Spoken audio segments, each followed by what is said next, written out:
kita sekalian. Tertawa dapat meningkatkan semangat kita. Untuk itu, tertawalah, sebab di sana ada sukacita. Bersama saya, Evangelis Agnes Yagian, kita akan mengawali pagi yang indah ini dengan sapaan firman Tuhan. Sebelumnya, mari kita berdoa.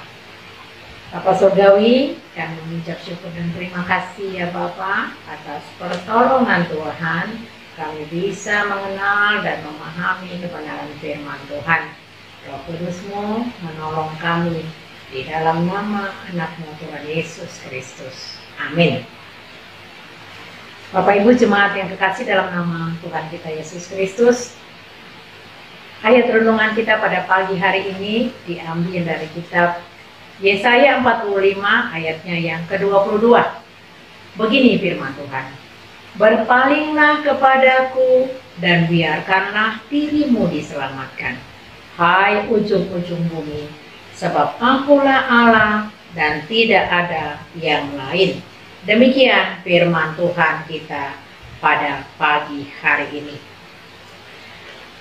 Jemaat yang dikasihi Kristus, ada 3 hal yang penting yang kita lihat di ayat renungan kita pada hari ini. Yang pertama adalah berpalinglah kepada Tuhan, lalu yang kedua diselamatkan, dan yang ketiga mengakui Tuhan kita.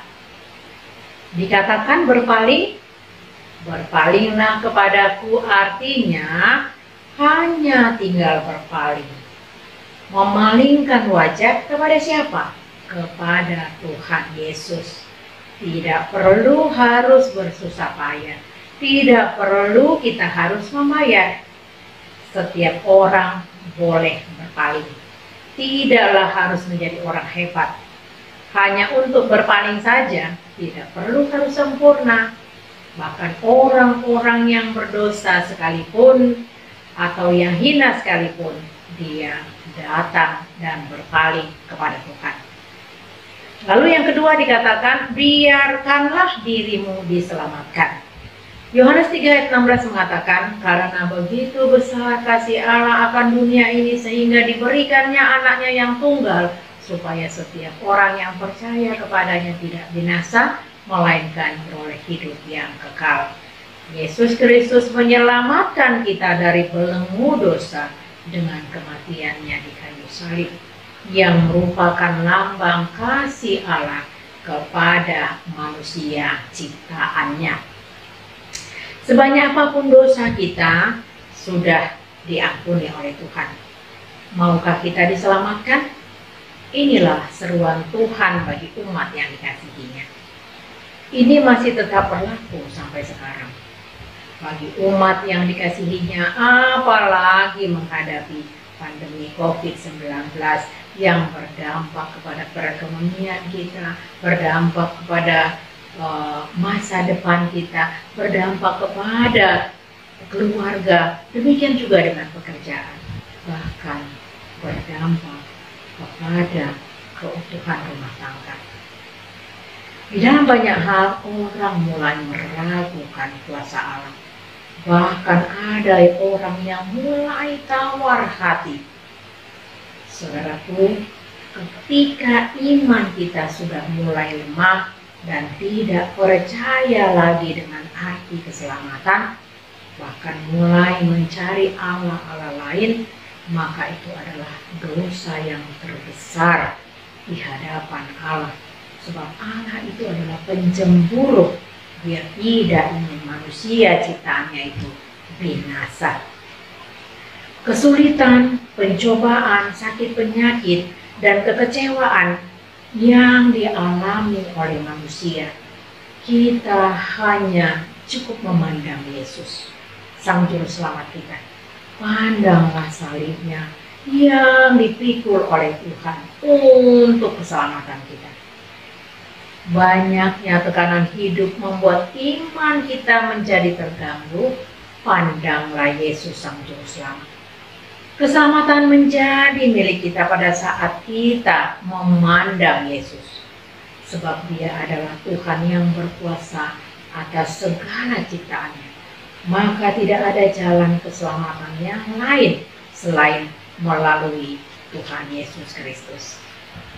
Kita sering tidak menyadari bahwa kita lebih mudah berfokus pada berkat-berkat yang kita terima tanpa kita lebih jauh lagi mengenal sebenarnya siapa sih sang pemberi berkat tersebut.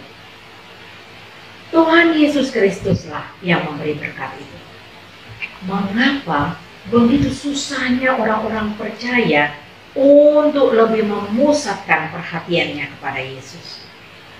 Karena manusia masih mengandalkan dirinya sendiri. Manusia sudah menikmati kehidupan yang ateis.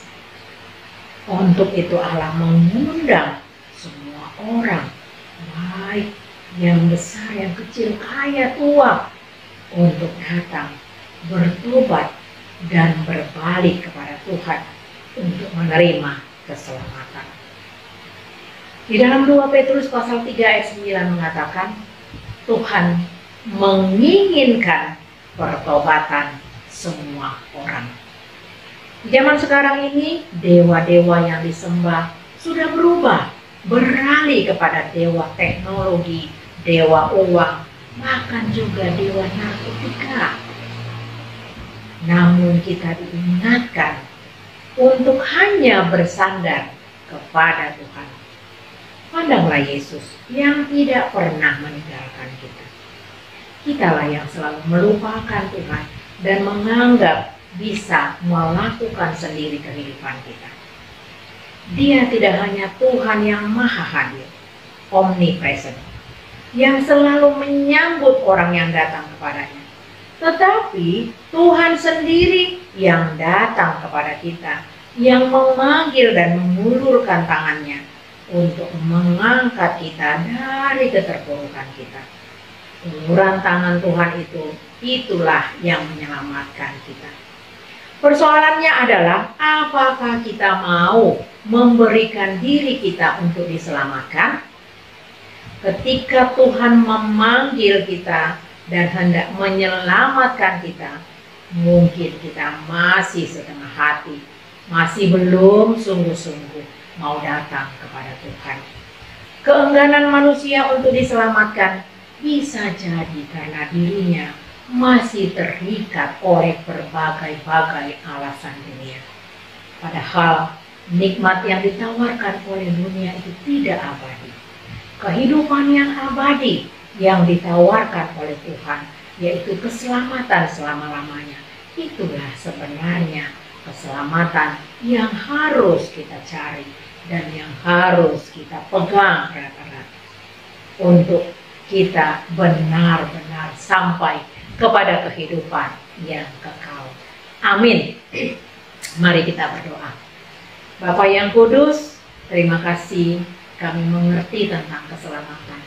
Pengandalan diri kami tidak akan berarti tanpa keselamatan yang Tuhan berikan.